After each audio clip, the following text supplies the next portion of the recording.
Brandon was a real people person. He always had a smile on his face, hard to get him in a bad mood, and that's why everybody kind of loved him. He ended up being a star football player at Westmore High School, and he enrolled at Southwestern. He wanted to get his degree, he wanted to go to law school, and he wanted to come back and practice law together, and I'd show him all the stuff I know. I figured he'd live down the street from me and have grandkids and all those things, you know. None of them came true, but that's what we thought. So one night, I get a call after midnight, and they said come to the hospital. He had driven to Oklahoma City with his girlfriend, and somewhere along the way, Brandon had taken a Valium and drank liquor on top of that, and his car runs off the road. As the days went by, his girlfriend did not get out of the hospital. Brandon was too hurt to visit, and he kept saying, "Tell me she's going to be okay." And I said, "Well, I don't know, son. I don't know if she's going to make it."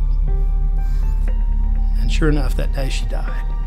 And I had to break the news to him, and he was never the same after that. It just killed him.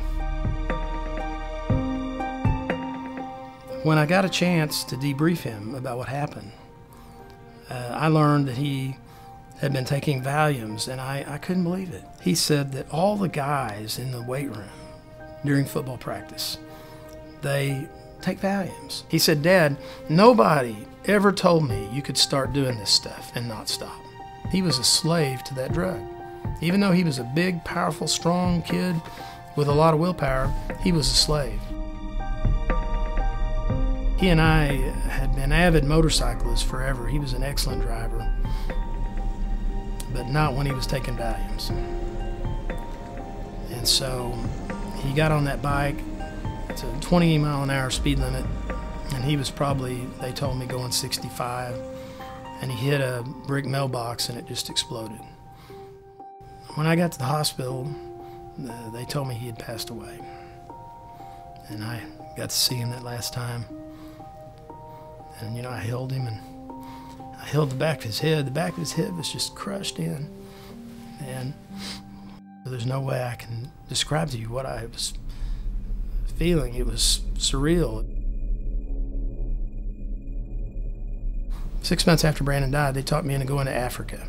In Uganda, I saw these terrible things were happening over there with these children. I just decided I need to do something.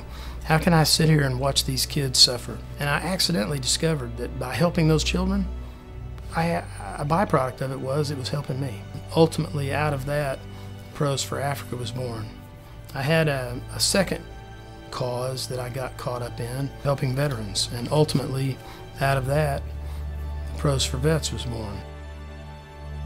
My daughter, Chrissy, told me that she had a friend who'd had a real struggle with drugs. And she asked me if I would talk to him and tell him about Brandon. So I did. And you know what? This kid turned his life around. And I started thinking, you know, maybe if I could talk to people and tell them what happened to this ordinary kid, maybe that would help them. We created an organization called FATE, Fighting Addiction Through Education. And the purpose of that organization is to tell stories like this. I don't think anybody's fate is cast in stone forever. I think that there is hope.